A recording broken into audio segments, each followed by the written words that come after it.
네, 미성년자인 제자를 성폭행하고 강제추행한 혐의로 재판에 넘겨졌던 유명 성악가에 대해서요. 대법원이 오늘 징역 6년을 확정 판결했습니다. 월요일에 펼쳐보는 사건 파일, 오늘은 이 사건을 조금 더 자세하게 들여다보도록 하겠습니다. 전 서울지방경찰청 범죄심리분석관 배상훈 프로파일러 나와 계십니다. 어서 오세요. 안녕하세요. 안녕하세요. 이 사건 경위를 좀 알아봐야 될 것 같은데요. 이 실형이 확정된 성악가 A씨가 꽤 유명한 사람이라고 하던데 그냥 제자도 아니고 미성년자 제자 B씨와 이런 일이 있었다는 거죠. 근데 어떻게 알게 된 사이인가요? 예, 양측이. 이제 2011년에 어떤 음악 방송에서 음악 프로그램이죠. 프로그램에서. 우리가 보통 네. 멘토 멘티를 연결해 주는 프로그램이 네네. 있지 않습니까? 당시 피해자는 14살이었고요.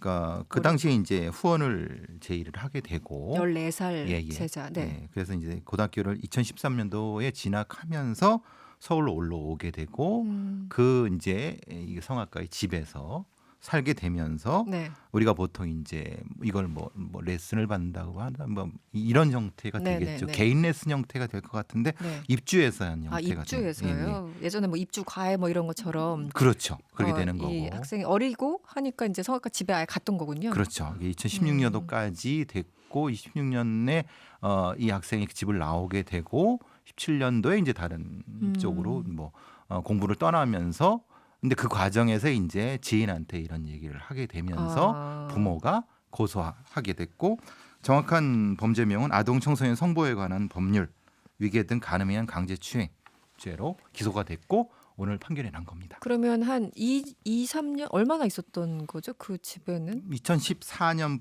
2013년부터 16년까지 한 3년 정도. 3년 정도인데 예, 예. 그러면 주로 자택에서 성범죄가 이루어진 건가요? 그렇죠. 그러니까 여러 면에서 이제 아무래도 이런 음악 관련된 부분에서는 일종의 개인 레슨 같은 경우 네, 네. 멘토 멘티 관련된 부분에서 이루어지게 됐고 상당히 좀 구체적으로 말씀드리기 어려울 정도로 매우 뭐 상당히 그 좀 이상 행동 같은 경우 그렇습니까? 예, 성범죄가 진행됐다고 판결문에 나와 있습니다. 네. 예. 주로 뭐 여러 가지 관계들이 있겠지만 사제지간에 벌어지는 성범죄를 그루밍 성범죄 뭐 이렇게 부르는 경우가 많이 있던데 요 사이 많이 들어봤어요. 그루밍에 대해서. 이게 어떤 개념인가요, 정확하게? 뭐 원래의 말은 그루밍은 예를 들면 고양이 털을 이제 다독여 갖고 그런 고양이가 좋아하는 형태가 네, 네, 되죠. 그러니까 네. 길들임, 음. 뭐 그러니까 털을 길들인다 이런 의미인데 이것이 이제 범죄적인 의미로 쓰여서 일종의 그 청소년들 그리고 아니면은 자기가 말을 잘 듣게 자기 지배하에 있는 사람을 길들여 갖고 자기 성적 욕구를 채우는 이런 형태가 이제 그루밍 성범죄라고 하지만 실제로 네. 그루밍 성범죄는 일종의 언론에서 만든 관용어고요. 아, 그렇군요. 예, 제가 이제 그 미 연방 수사국에서 분류는 정확히는 서브오디네이트 레이프, 그러니까 지배 강간이라는 형태로 쓰는 정식 범주화가 돼 있는 형태입니다. 그러니까 정신과 육체를 지배한다라는 그런 의미에서 지배라는 단어를 쓰는 거군요. 완전히 그러니까 일단 정신을 지배하고 지배하기 때문에 그 피해자가 스스로 이 가해자를 사랑합니다.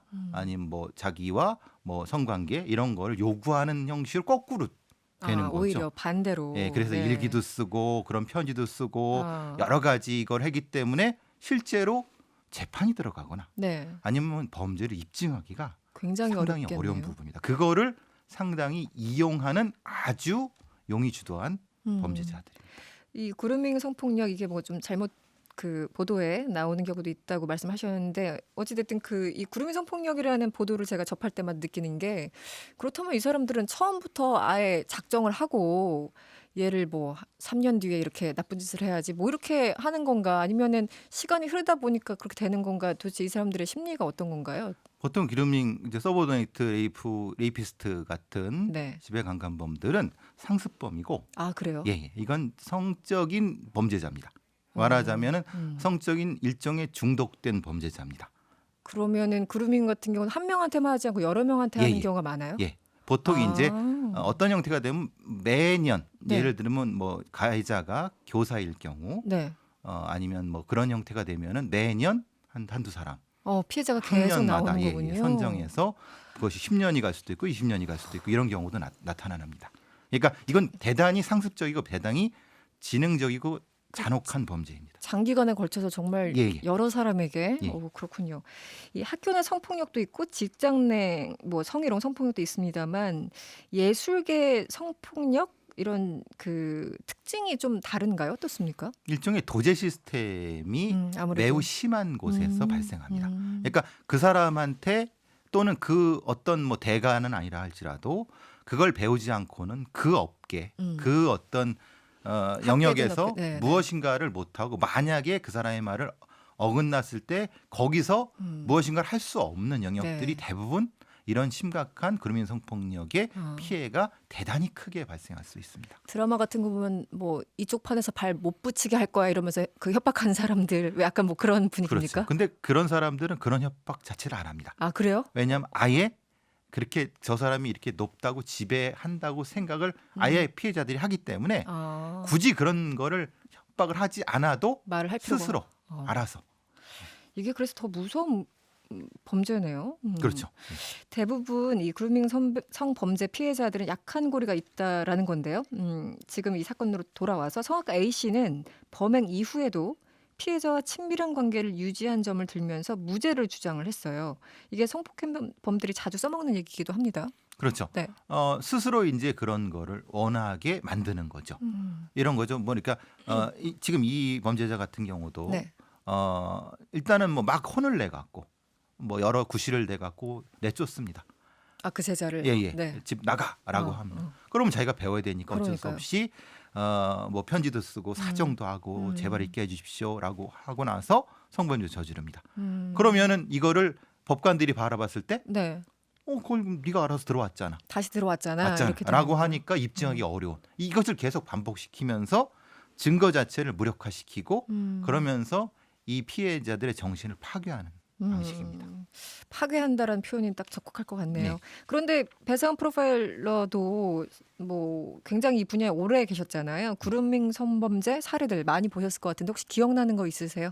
기억나는 건 있습니다만 만약 이거는 매우 민감합니다. 왜냐하면 아, 피해자들이 아까 말씀드린 네, 것처럼 네. 구체적으로 어느 영역만 말씀드리면 툭 튀어나올 수 있는 영역이기 때문에 그래요? 그냥 쉽게 뭐 미국의 사례를 들면은 어느 사립학교 고등학교에 문학 선생이 있었습니다. 네. 문학 선생이 한 10년 동안 매 학년마다 한 3명씩을 네. 선정해서 이걸 범죄를 저지르게 됩니다. 그루밍 성범죄를. 10년, 15년 뒤에 나중에 보니까 아, 그들이 모여갖고 네. 자기들의 경험을 얘기하다 보니까 피해자였다는 걸 그때 깨달아 버린 아, 겁니다. 수십 명이 모였겠네요. 예. 그러다 근데 보니 피해자. 그 당시에는 모릅니다. 그 당시에는 저 사람이 자기를 특별히 사랑했다라고 생각할 수로 만드는 것이 이런 이 성폭력의 매우 심각한 문제입니다. 이게 정말 어려운 게 방금 말씀하신 것처럼 내 스스로 인식을 해야지 범죄도 아니다 뭐 어디 가서 고소라도 할 텐데 모르잖아요. 일단 예. 그 당할 때는. 피해자한테 이렇게 얘기합니다. 너는 특별해. 너만 알려줄게. 아, 내가 그런 이거는 식으로. 너랑 성관계를 하는 것은 내가 네가 나한테 특혜를 얻는 거야. 라는 방식으로 얘기를 하고 그렇게 세뇌를 시키기 때문에 매우 좋은 경험, 표현 죄송합니다. 이런 경험으로 느끼고 나중에야 이게 심각한 범죄였구나 라는 경우부터 시작해서 간혹 가학적인 약간 좀 변태적인 성범죄자까지 그 스펙트럼이 넓습니다. 굉장히 특혜를 주는 양 하면서 성폭력을 저지르는 거군요. 그러니까 알려지기가 너무 어렵고 아, 그 피해 범위가 너무 굉장히 폭이 넓고 깊을 수 있습니다. 그래서 제가 함부로 말씀 못 드리는 겁니다. 그렇군요. 대법원이 오늘 이 유명 성악가에게 실형을 확정하면서 40시간의 성폭력 치료 프로그램 이수를 명령했던데요. 이 성폭력 치료 프로그램 이게 어떤 거고 또 효과가 있습니까? 성폭력 치료부는 법에 나와 있습니다. 네. 일탈적인 이상행동의 진단 상담과 성에 대한 건전한 이해를 위한 교육, 그밖에 재범 예방을 위한 필요한 사항 등등의 상당히 좋은 영역인데 네. 핵심적인 문제가 있습니다. 어떤 거죠? 그 성폭력 치료를 그거를 담당할 네. 강사, 네. 전문가가 상당히 부족합니다. 없어요. 거의 네. 많지 않아요. 그 한 반에 30명 이렇게 돼 갖고 그 강사 한 명의 범 예. 30명이요? 예, 20명, 30명 이렇게 됩니다. 그건 진짜 형식적인 거 아닌가요?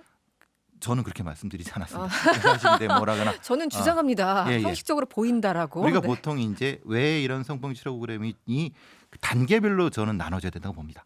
매우 심각한 이런 그렇죠. 범죄자, 이런 아주 가학적이고 잔혹한 네. 범죄자는 1대1로 맨투맨으로 2, 3년 동안 집중적으로 치료를 해야 되는 거고, 그리고 사실 그 중하 쪽에는 네. 그런 형태의 진짜 말하면 강의 형태로 가도 되는 형태가 있을 수 있습니다. 근데 우리는 그걸 그 층층마다 할 수 있는 전문가가 키워지지 않았기 때문에, 마련되지 않았기 때문에 이거를 이수하고 난 사람들이 평가가 그렇게 좋지가 않습니다. 그러니까 몇 년 동안 몇 명의 다수의 피해자를 양산할 만큼 그렇게 질이 나쁜 사람한테 40시간 이거 프로그램 이수해 이게 무슨 효과가 있을까? 전 제가 여전히 감히 말씀드리지만 네. 이 40시간은 의미가 없습니다. 이 정도의 위험한 범죄자는 40시간은 아무 의미 아무 없습니다. 의미 없다. 근데 500시간까지 부과할 수 있는데 네.